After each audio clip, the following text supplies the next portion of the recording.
Календарда 20 август экраннар алдына Новоспасская бистәсендә гомер кичерүче хөрмәтле милләттәшебез Фәнисә Шамил кызы Сотникованы чакырып алам. Бүген ул үзенең 60 яшьлек юбилейлы туган көнен каршылый. Күркәм гомер бәйрәме белән ихластан аны яраткан тормыш иптәше Вилдан абый. Улы Рафаэль, килене Гульмира, оныгы Рамзанчик, кызы Юлия кияве Рамил, оныгы Камилюшка котлап иң җылы теләкләрен җиткерәләр. Газиз кешебез Николаевка районы Әхмәтле авылында 4 балалы гаиләдә икенчесе булып якты дөньяга аваз салган. Мәктәпне тәмамлап, Куйбышев шәһәрендә техникумда, аннары институтта белем ала. Юллама буенча Новоспасскаяга эшкә җибәрелгәч, Хак Тәгалә әмере буенча без бер-беребезне очратып, гаиләбезне кордык. Татулыкта һәм мәхәббәттә 2 татлы балабыз, нәсел дәвамчыбыз, улыбыз Рафаэль һәм гомер кояшыбыз кызыбыз Юлия тудылар. Алтынымның тырышлыгы белән 2 балам да бик акыллы, тәрбияле кешеләр булып үстеләр. Улыбыз олы йөрәкле кеше буларак, гомер барышында табиб булырга хыялланып, бүгенге көндә хөрмәт ителгән белгеч буларак, үз хыялын тормышка ашырып хастаханәдә эшләп килә. Кызыбыз бик төгәл, гадел кеше булып үсте. Шуңа да үз һөнәрен финансист буларак күреп, бүгенге көндә инде шулай ук дәрәҗәле белгеч буларак Ульяновск шәһәрендә заводта эшли. Икесе дә гаиләләрен корып безгә матур оныкларыбызны бүләк иттеләр. Фәнисә мине бер күз карашымнан аңлый. Андый кеше белән башкача яшәп тә булмый ул. Сөекле сандугашыма бары озын, саулыклы тигез гомер телисем килә. Ул минем өчен олы хәрефтән яраткан кеше. Киңәшчем дә, дустым да, сулар һавам да минем. Нинди генә сүзләр әйтсәм дә, иң мөһиме, ул минем мәңгелек мәхәббәтем. Мин дөньяга сине эзләп килдем. Сыңламадым, килдем ашыкмый. Ходай биргән тормыш юлларымда сайлап алдым сине ялгышмый. Бу дөньяда сине эзләп йөрдем. Юлларымда белдем табасын. Мәхәббәтем уты йөрәгемдә сөю булып дөрләп янасын. Бу дөньяда син барлыгын белдем. Гашык йөрәк тибә син диеп. Сине җаным һич яратып туймам. Туа таңым һәр көн син диеп. Бу дөньяда син барлыгын белдем. Шуңа микән сине эзләдем. Сукмагыма чыккан башкаларга карамадым, сине күзләдем. Бу дөньяда мәңге син дип яшим, өлешемә тигән көмешем.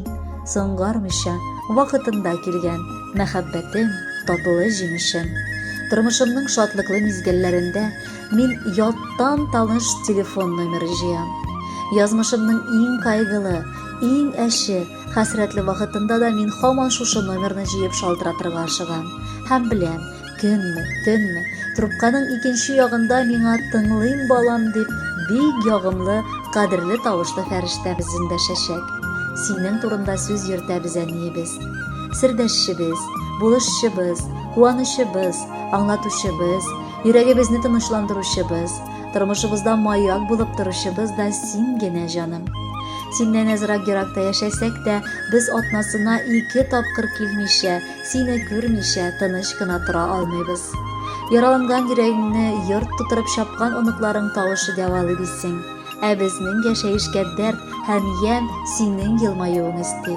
Менә сиңа да 60 яшь җитте. Бу бик матур саннар билгеле. Шунлыктан бар җылы сүзләрне дә сиңа гына юллысыбыз килә. Синең сыман тырыш, уңган, ягымлы, булдыклы, акыллы, төпле тәҗрибәле хатын-кыз да юктыр бүтән бу дөньяда. Гөл чәчкә тулы йорт бакчаларың синең күңелеңне кабатлый төсле гомер буе. Пөхтәлек, гүзәллек, алар синең аерылгысыз юлдашларың булып торалар. Юбилееңдә Аллаһыдан берне генә соралабыз. 100дән дә артык яшә. Бәхетле була күр, саулыгың берүк какшамасын. Янәшәңдә һәр вакыт дус туганнарың, күрше-күлән, бала оныкларың булсын. Әни дигән сүз кыска да, тик кадере күп аның. 2 дөнья җәннәтендә урыны булыр аның. Әнием безнең өчен генә һаман да яшәп килә. Безгә бар сөю назын да, мәхәббәтен дә бирә. Бүген җитте юбилеең, ял ит әйдә утырып. Сиңа теләкләр телибез кушу итеп тутырып. Хөрмәтле Фәнисә Шамилевна, юбилейлы туган көнегез мөбарәк булсын. Бәхетле булып, алда да гомер кичерегез.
Кара